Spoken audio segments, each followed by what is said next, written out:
তুমি দুবার ফায়ারিং এর কথা বললে না? হ্যাঁ।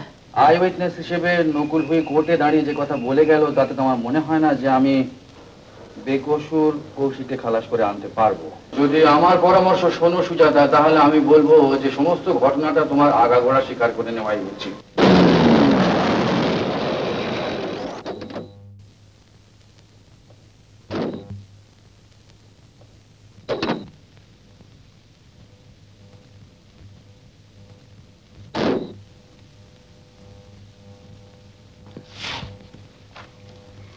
আসুন আসুন মেসেব, আসুন। এখন কেমন আছো? ভালো আছি। এখন নিশ্চয়ই আপনারা মামলা নিয়ে আলোচনা করবেন। আমি একটু পাশে ঘরেই আছি। Thank you. নকুল ভাই যে উল্টো সুরে কথা বলছে, এখন কি করা যায় না? সেইটাই তো ট্র্যাজেডি অরূপ। আমার ক্লায়েন্ট যদি সব সত্যি কথা বলতো তাহলে কেসটা চেহারা অন্যরকম হতো। এই কথা আপনি বলতে পারেন, আমি আপনাকে সত্যি কথা বলিনি, কিন্তু আমি যা চেয়েছিলাম তা তো হলো না। এরপরেও কি আপনি আমার সব কথা শুনবেন? তুমি সত্যি বলছো না জেনেও এই কেসটা তোমার আমি হাতে নিয়েছিলাম। আজ বহুদিন বাদে কালো গাউনটা গায়ে চাপিয়েছি শুধু তোমারই জন্যে। এখনো যদি তুমি আমার কাছে সব কথা খুলে বলো তাহলে আমার পক্ষে সুবিধা হয়। আমি একবার নতুন করে চেষ্টা করে দেখতে পারি। বলবো, আমি আপনাকে সব কথা বলবো, শুধু কিভাবে বলবো আমি বুঝতে পারছি না। Alright, let me help you. আমি তোমাকে প্রশ্ন করে যাচ্ছি, উত্তর দাও। কৌশিকের সঙ্গে আগরওয়ালের ধস্তাধস্তির সময় রিভলভারটা অ্যাক্সিডেন্টলি ফায়ার হয়ে যায়নি, কারেক্ট? হ্যাঁ। রিভলভারের গায়ে ফিঙ্গারপ্রিন্টটা মুছে দিয়ে কৌশিকই সেটা মৃত আগরওয়ালের হাতে মুছে দিয়েছিল, কারেক্ট? হ্যাঁ। তাহলে কৌশিককে বাঁচাতে তুমি আমার কাছে মিথ্যে কথা বলেছিলে? না। তাহলে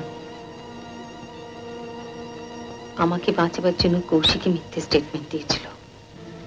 তোমাকে বাঁচানোর জন্য কৌশিক? কৌশিক নয়, আমি আগরওয়ালকে গুলি করেছিলাম।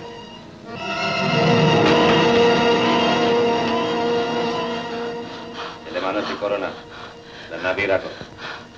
না, আপনি আগে এগোবেন না। তোমার হাত কাঁপছে। আমি কিন্তু গুলি করবো। গুলি করা অত সহজ না, তুমি পারবে না সুজাতা। আমি গুলি করবো, আমি গুলি করবো।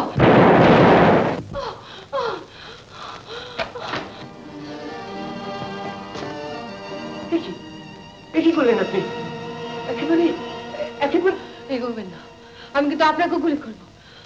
একেবারে খুন করে ফেললেন? খুন করলে যে ফাঁসি হয়, পুলিশ আসবে, আর তখন আপনি কি করবেন? তাহলে কি হবে? জেল হবে, ফাঁসি হবে, আর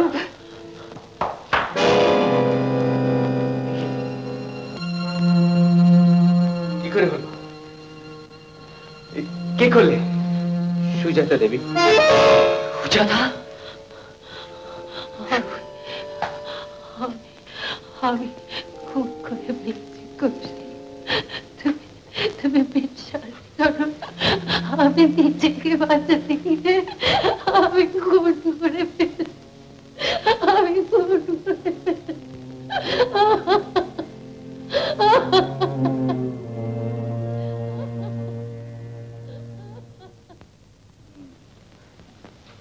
অফকোর্স আত্মরক্ষার জন্য তুমি যা করেছো তা ঠিকই করেছো সুজাতা, কিন্তু তারপর কি হলো?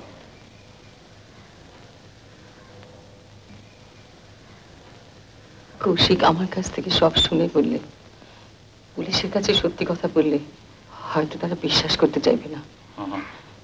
তাই কৌশিক নিজে থেকেই বলবে। সে হঠাৎ ওখানে গিয়ে হাজির হতেই আগরওয়াল ওর উপর ঝাঁপিয়ে পড়ে, ওদের মধ্যে ধস্তাধস্তি হয়, আর তার ফলে আগরওয়ালের হাতের রিভলভার থেকে আচমকা গুলি ছুটে গিয়ে আগরওয়ালের নিজের গায়ে লাগে। আমি এতে রাজি হই, কিন্তু নকুলবাবু মিথ্যে এজাহার দিতে রাজি হন না। তারপর আমি তাকে নগদ 10,000 টাকা দেবো এই শর্তে উনি রাজি হলেন।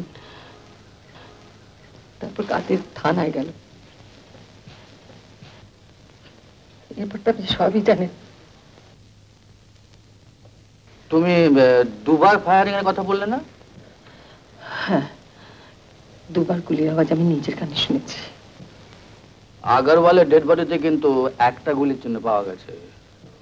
আমি একবারই ফায়ার করেছিলাম, কিন্তু ওই অবস্থা আমার হাত এত কাঁপছিল, হয়তো আপনা থেকে রিভলভারটা আরেকবার ফায়ার হয়ে যায়। আমি দ্বিতীয়বার গুলি ছুড়িনি। দ্বিতীয় গুলিতে হয়তো ওই খোলা দরজা দিয়ে বেরিয়ে গিয়ে থাকবে।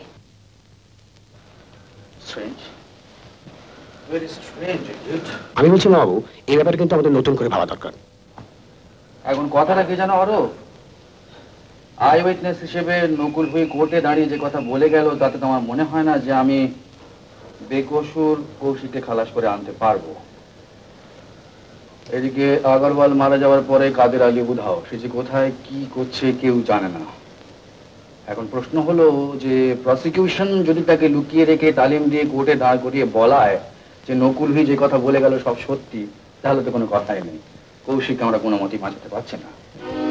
তাহলে যদি আমার পরামর্শ শোনো সুজাতা, তাহলে আমি বলবো যে সমস্ত ঘটনাটা তোমার আগাগোড়া স্বীকার করে নেওয়াই উচিত। আপনি কি বলছেন? এই ছাড়া আমি তো আর কোনো অল্টারনেটিভ খুঁজে পাচ্ছি না। উত্তম কুমারের সেরা সিনেমা দেখতে হলে ডাউনলোড করুন ক্লিক অ্যাপ।